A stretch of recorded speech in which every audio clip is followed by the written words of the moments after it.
오늘 동방박사와 헤롯이란 제목입니다. 우리 3절에 보게 되면 헤롯 왕과 온 예루살렘이 듣고 소동했다. 소동이라는 것은 술렁거렸다. 지금 떠들썩했다는 거예요. 이맘때쯤 되면 크리스마스 때문에 온 세상이 떠들썩하죠. 평소 주고받지 않던 카드도 주고받고 선물도 아이들 뭘 줘야 되나 사면서 다들 분주하고 바빠요.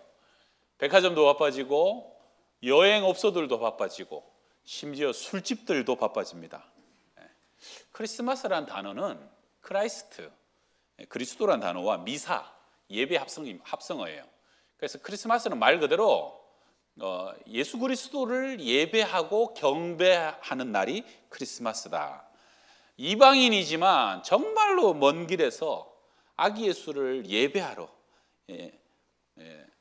베들레헴 가던 길에 예루살렘인 줄 알고 잘못 갔는데 거기서 소동이 일어나죠. 그런데 큰 소동이 일어났는데 결과적으로는 유대인들은 아무도 베들레헴까지 가서 예배하러 가지 않습니다. 나는 오늘 어디에 속해 있는가? 바쁘고 분주하고 떠들썩한 유대인들에게 속해 있는가? 동방박사처럼 내 마음과 뜻과 정성을 다하여 하나님을 예배하고자 하는 그 예배하는 자 속에 속해 있는가? 오늘 말씀의 주제는 그것입니다. 자, 첫 번째 한번 따라합시다. 동방박사들. 이 성경과 참 어울릴 것 같지 않은 사람들이에요. 원래 원어는 마기, 그리고 복수로는 이제 마고이라는 단어인데 별을 연구하는 사람들. 그러니까 첨성, 사람의 운명이나 시대를 읽는 점성술사이기도 하고 또 그 당시에는 최고의 지성이고 천문학자, 과학자이기도 합니다. 동방은 구체적으로 어딜까? 순교자 저스틴은 황금 유황 모략이 아라비아의 특산품이니까 아라비아에서 왔지 않겠나. 그러나 또 오리겐이나 크리스토톰은 페르시아에서 왔을 것이다 라고 추정합니다. 어쨌든 동쪽이에요. 이 동쪽, 동방이란 말을 좀 주목하게 되면 성경에 보게 되면 이 동쪽이 주로 하나님과 동떨어진 곳으로 많이 사용됩니다. 에덴의 동쪽, 가인이 범죄하고 떠나 도망갔던 곳이 에덴의 동쪽이죠. 아브라함과 믿음의 길을 걸어오다가 롯이 아브라함과 삼손과 더 이상 못 살겠습니다. 그래서 소돔 문화에, 물질 문명에 이끌려갔고 떠나간 것이 동쪽 소돔성이었어요. 결정적인 것은 아브라함을 바벨론, 갈대아, 우르에서 끌어냈는데 그러니까 동쪽이죠. 그 바벨론에서 끌어냈는데 하나님이 가나안 땅을 하나님의 나라로 세우셨는데 그 후손들이 점점 범죄하고 우상 숭배하여 마지막에는 종이 되어서 다시 끌려 들어가는 것이 동쪽의 바벨론 제국이 되는 것이죠. 그래서 성경의 동쪽은 하나님을 떠난 곳이고 하나님과 단절된 사람들의 상징인데 그 동쪽을 대표하는 박사들이, 석학들이, 지성들이, 점성술사들이 별을 보고 유대인의 왕으로 오신 그리스도를 경배하러 오고 있다는 거예요. 여러분 이것은 큰 의미가 있죠. 가인 시대 이후로 하나님과 멀어진 이들의 회복을 상징하는 영적인 큰 사건입니다. 단순히 예수는 유대인의 왕으로만 오신 것이 아니라 주님의 오심은 온 우주적이며 전 세계적인 사건이다 하는 의미고 거리도 멀잖아요. 1500km 이상, 수천 킬로를 하루 이틀도 아니고 수개월을 걸어서 충동적으로 온 게 아니에요.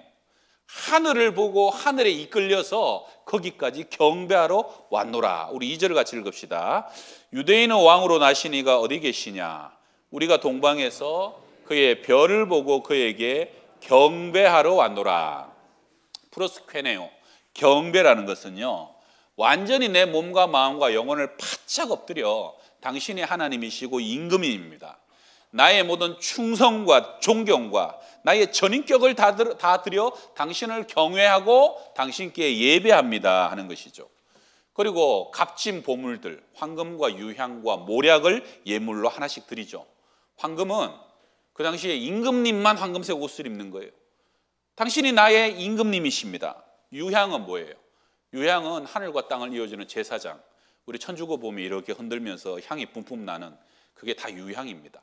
하늘과 땅을 이어주는 예배자고 제사장이 바로 당신이시고 모략은 죽을 때 썩지 않으라고 하는 방부제죠. 당신의 죽으심이 내 인생의 영원히 죽지 않는 부활이 되었습니다는 그 믿음의 신앙 고백이 고스란히 담긴 그 세 가지 예물을 드리는 것이죠.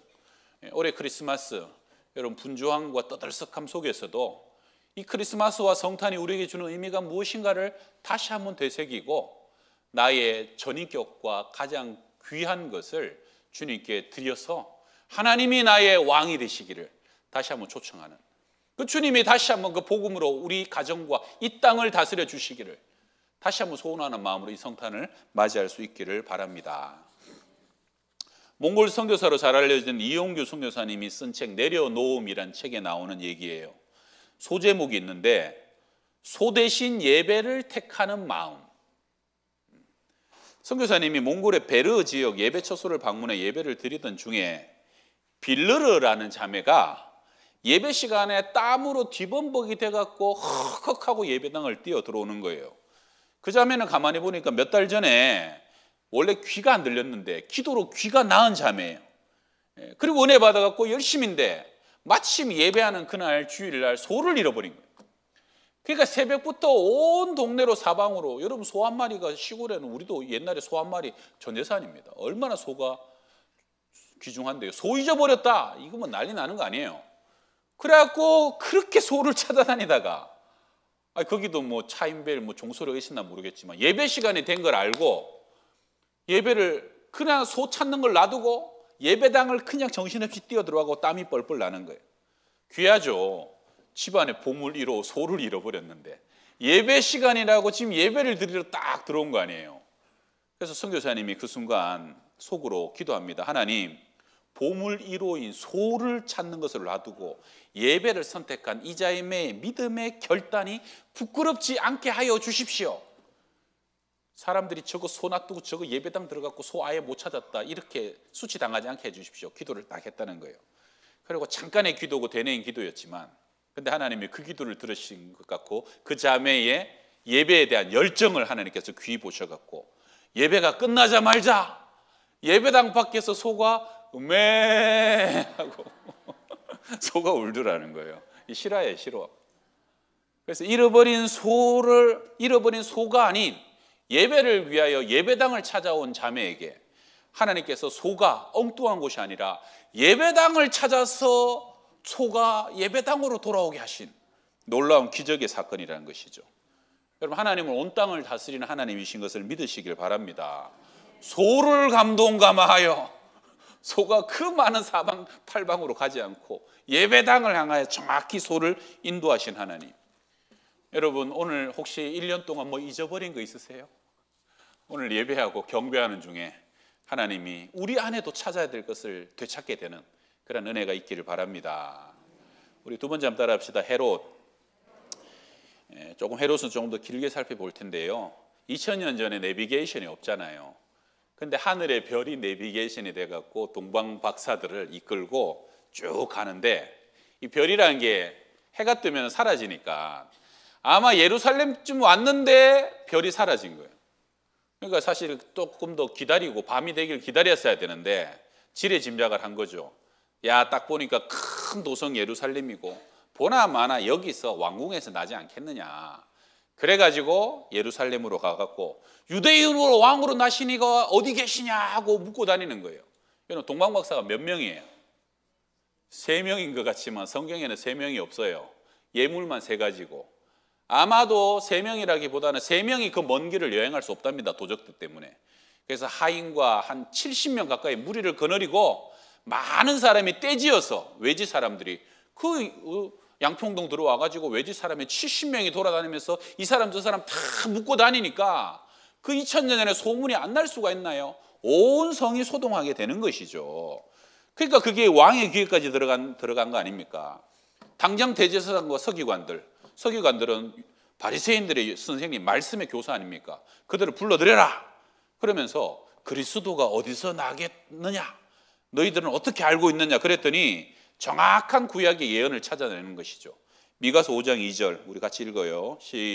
베들레헴 시작. 베들레헴 에브라다야, 너는 유다 족속 중에 작을지라도 내게서 내게로 나올 것이라. 그의 근본은 상고에 영혼에 있느니라. 700년 전에 미가 선지자가 정확하게 베들레헴 에브라다는 이제 별명인데 베들레헴이 또 떡집이에요. 떡집에서 생명의 떡으로 주님이 바로 그 시골 부락에서 나실 것입니다라고 예언이 되어 있는 걸, 놀라운 건 그 서기관들이 대제사장이 한 번에 찾아내는 거 아닙니까? 그러면 여러분 이쯤 되면 성경에 어떤 구절이 다음에 따라와야 돼요? 대제사장과 서기관들을 앞세운 일련의 유대인 무리들이 동방박사들과 함께 베들레헴으로 달려가서 온 백성이 그 앞에 경배하고 예배하였더라, 이게 나와야 되는데 그런 것은 없다는 거예요.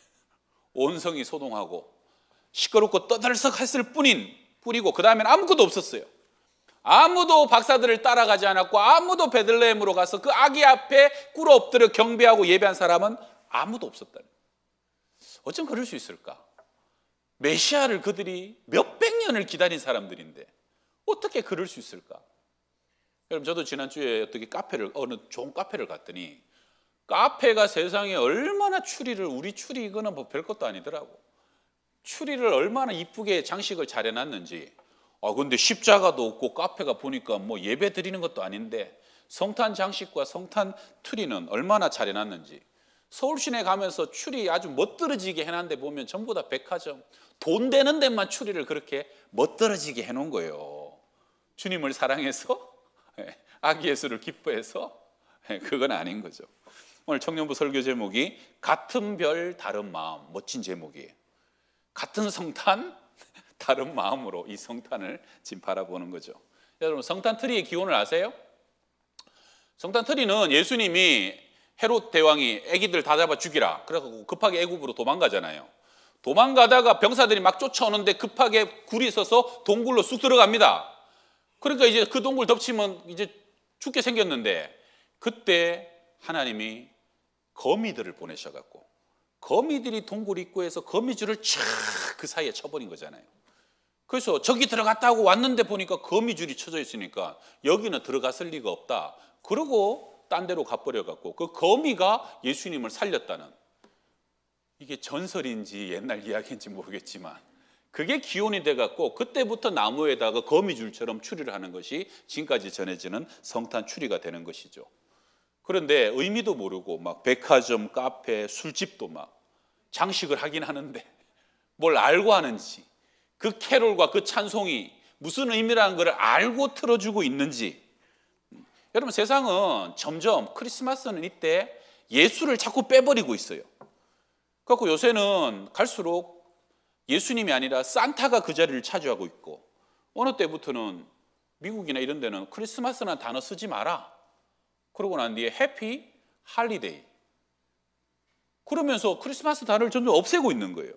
여러분, 마귀 사탄은 2000년 전에도 아기 예수를 제거해 버리려고 안간힘을 썼는데 오늘날도 분주하고 소동이 있고 왁자지껄하지만 그 속에 정작 복음은 없고 아기 예수는 제거해 버리려는 안간힘을 쓰고 있는 것이, 그것이 오늘날도 여전히 헤롯의 정신과 스피릿이 지금도 내려오고 있다는 거죠.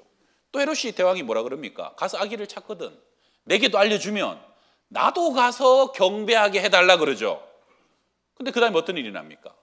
2살 이하의 아기들을 싹 다, 사내 아이들을 싹 다 잡아 죽여버려요. 전생에 의하면 한 번이 아니에요. 몇 번을 죽이고 또 죽입니다. 혹시나 그 씨가 살아있을까 봐. 온 예루살렘과 온 베들레헴에 울음과 통곡이 가득 차게 되었지 않습니까? 다른 왕은 필요 없다는 것이죠. 오직 나만이 이 왕권과 권세를 영원히 누려야 해. 그 마음에, 자기가 스스로 왕됨을 원하는 그 마음이 예수 그리스도를 죽여버리는 만행으로 나아가게 되는 것이죠. 여러분, 이 헤롯 대왕은 어떤 사람입니까? 모세의 율법 신명기에 의하면 유대인의 왕이 되려면 반드시 유대인이어야 하는데 이 헤롯 대왕은 타국인입니다. 이두메 출신이라 에돔 족속의 후예죠. 그러니까 정통성이 없는 거예요. 아버지가 거상이었는데 로마와 뒷거래를 해가지고 그냥 유대 지역을 다스리라고 땅덩어리를 그냥 하사받은 거예요. 그러니까 사실은 영주 정도밖에 안 되는데 내가 왕이다 그러면서 그 자리를 40년간 왕으로 지키는 동안에 엄청난 사람들을 잡아 죽이고 숙청시킵니다. 심지어는 자기의 장모와 아내와 아이까지도 제거했던 인물이에요. 자기의 왕권을 지키기 위해서 물불을 가리지 않는 수십 년의 삶을 살아왔던 사람이다 보니까 그런 사람이 나중에는 자기가 지켜온 그 자리가 사람으로 오신 하나님도 죽여버리는 그런 비운의 자리가 되어버린 것을 본인만 못 깨닫는 것이죠. 여러분, 구약의 사울 임금이 다윗 저놈만 죽여버리면 내 자리가 영원히 지켜질 거야, 그래서 군사 3,000명 데리고 다윗 죽이려고 온 나라의 국력을 거기다가 다 소진시키잖아요. 여러분, 하나님이 주셔야 되고 하나님이 세우셔야 되는 것입니다. 하늘에서 주신 것이 아니면 절대로 지킬 수 없고 전부 다 허물어지고 쇠하여지고 다 낡아지는 것이죠. 우리가 주님 오심을 기다리며 주님만이 이 땅에 소망이 되신다라고 첫 번째 촛불을 밝히고, 주님만이 이 땅에 완전한 샬롬이 되신다고 두 번째 초를 밝히고, 주님만이 이 땅에 온전한 사랑이 되십니다. 오늘은 주님만이 이 땅에 기쁨이 되십니다. 오늘 오후에는 정말 기쁨의 잔치가 벌어질 텐데, 여러분 정말 진심으로 그 주님이 우리의 소망이 되시고 평화가 되시고 사랑과 기쁨이 되심을 믿으며 주님을 기다리고 계십니까? 가장 낮은 곳에 오신 그 예수 그리스도의 삶을 본받을 때 이 땅은 완전한 샬롬이 임하게 되는 것을 우리가 믿고 있는 줄 믿습니다. 혹시나 내 마음 한켠에라도 안 오셔도 괜찮을 것 같은데, 이제는 뭐 없어도 될 것 같은데, 혹시 그런 마음이 있다면 내가 어느 순간 나도 모르게 헤롯이 되어가고 서기관과 대제사장이 되어가고 있지 않는가 한번 돌아봐야 됩니다. 우리가 새벽에 열왕기 상하를 한 11년 반 동안 함께 새벽에 상고했어요. 이제 끝나는데, 이 열왕기 상하가 영어로 킹스거든요. 왕들의 열전이란 말이에요.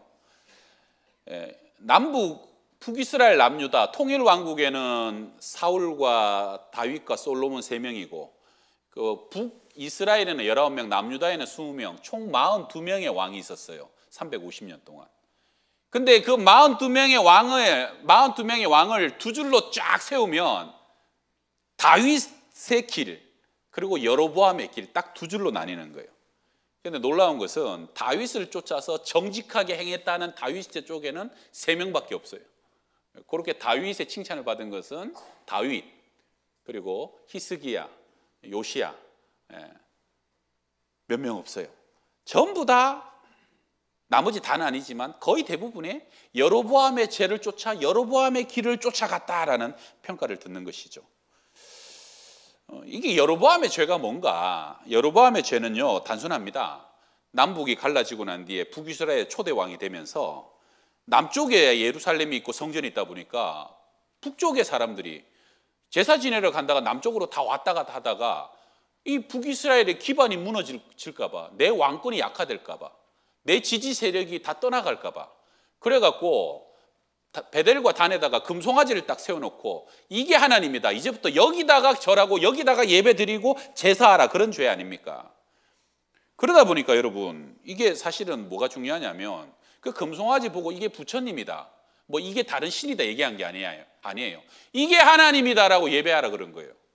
근데 정확히 말하면 하나님 아닌 것을 하나님이라고 예배하기 시작하니까 그게 뭐가 됩니까?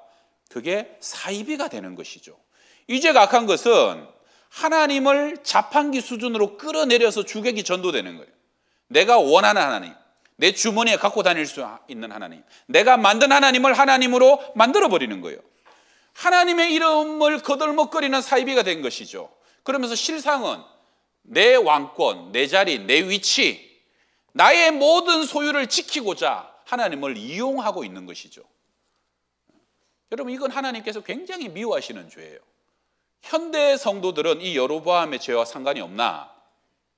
좀 죄송한 얘기지만 신앙이 그냥 적당히 필요한 성도들, 하나님의 영광과 나라와 하나님의 이름을 위한다고 하면서도 한꺼풀 벗겨보면 하나님을 위해 하나님을 사랑하지 않고 하나님을 위해 하나님을 예배하는 게 아니에요. 모든 종교도 예배도 다 나를 위해서 하나님을 섬기고 하나님을 옵션처럼 끼우고 다니는 그러한 사람들은 지금도 여로보암의 길을 걸어가고 있지 않는가 돌아봐야 된다는 거예요. 대제사장과 바리새인들, 경건을 이익의 재료로 생각하는 사람들, 내 명예, 내 야망, 내 자랑을 위해 목회하고 있는 사역자들도 조심해야 되고요. 교회에 충성하고 봉사하고 헌신하지만 실상은 주의 일 한다고 하지만 가만히 보면 내 의와 내 자랑을 삼고 있는 성도들도 조심해야 한다는 거죠. 그러면 반대로 다윗의 길은 어떤 길인가? 하나님이 다윗을 칭찬하는 결정적인 한마디가 뭐냐면 내 종 다윗과 같이 정직히 행하였다는 거예요. 어떻게 행하였다예요? 지금 두 분이 조시려고 이렇게 정직히 행하였다는 거죠. 다윗의 장점은 뭐냐면 나단의 책망 앞에 무릎을 꿇습니다. 시므이가 압살롬의 반역 앞에 도망가는 다윗을 향하여서 저주할 때 다윗이 놔둬라 놔둬라, 하나님이 저주하시게 하는 것이다. 여러분, 다윗은 어떠한 책망이고 어떠한 저주든 하나님이 하시는 것이라면 그 앞에 바로 무릎을 꿇고 바로 회개하고 바로 돌이킬 줄 알았던 사람입니다. 다윗의 한결같은 마음은 뭡니까? 하나님이 나를 세우셔야 나는 세워진다. 나는 내 힘과 인간적인 계략과 모략으로 아무것도 스스로 세우지 않는다는 거예요. 그래서 다윗은 사울을 2번 죽일 수 있었지만 하나님이 기름 부으신 자를 대적하지 마라. 하나님이 하셔야 될 일을 내가 할 수 없다. 하나님이 하실 때까지 기다리고 조급하지 않았던 사람이에요. 어떠한 인간적인 방법이나 모략도 다 거부했던 사람이에요. 무엇보다도 다윗은 항상 하나님 앞에 투명했던 삶이에요. 감추지 않아요. 내가 연약하면 연약한 대로, 나약하면 나약한 대로, 나의 은밀하고 비밀한 것까지 다 토설하고 하나님께 전부 다 오픈하면서, 심지어 다윗도 여러분 간음하고 살인하고 가정 파괴했잖아요. 인구조사하면서 자기도 한때는 징기스칸이 되고 알렉산더가 되고 싶은 데도 있었지만 잘못됐다는 것을 깨닫기만 하면 그는 무릎 꿇고 돌이키는데 주저하지 않았던 사람이에요. 하나님 앞에 정직하고 하나님과 동행하는 삶을 사는 것이 내가 깨닫기만 하면 하나님 앞에 내가 깨뜨려지는 것을 두려워하지 않았던 사람. 하나님이 아니라 그러면 멈추는 거예요. 하나님이 버려라 그러면 버리는 것을 어려워하지 않고 머뭇거리지 않았던 사람. 그래서 순전한 주의 말씀 앞에서 하나님과 동행하려고 평생 하나님 앞에 정직하게 살려고 최선을 다했던 다윗. 부족할 수는 있고 연약할 수는 있지만 주님 앞에 정직한 삶을 살아가는 그 다윗의 후손으로 오신 예수 그리스도를 쫓아가는 저와 여러분의 삶에 되시기를 축원합니다. 우리 마태복음 1장 23절 이제 읽습니다. 보라 처녀가, 시작. 보라 처녀가 잉태하여 아들을 낳을 것이요 그의 이름은 임마누엘이라 하리라 하셨으니 이를 번역한즉 하나님이 우리와 함께 계시다 함이라. 임마누엘, 그 하나님이 오늘 우리와 영원히 함께 하시는 거예요. 이제 고아처럼 우리를 버려두지 아니하시고 다윗이 마침 주님이 내 안에, 내가 주님 안에 계신 것처럼 정직하게 살아갔던 것처럼 우리 안에 계신 성령을 인하여서 하늘의 위로와 하늘의 평강과 하늘의 지혜를 이루며 이 땅 위에 있지만 하늘의 하나님의 나라를 이루며 살아가는 그 성령님과 동행하는 삶을 우리로 살아가게 하셨다는 것이죠.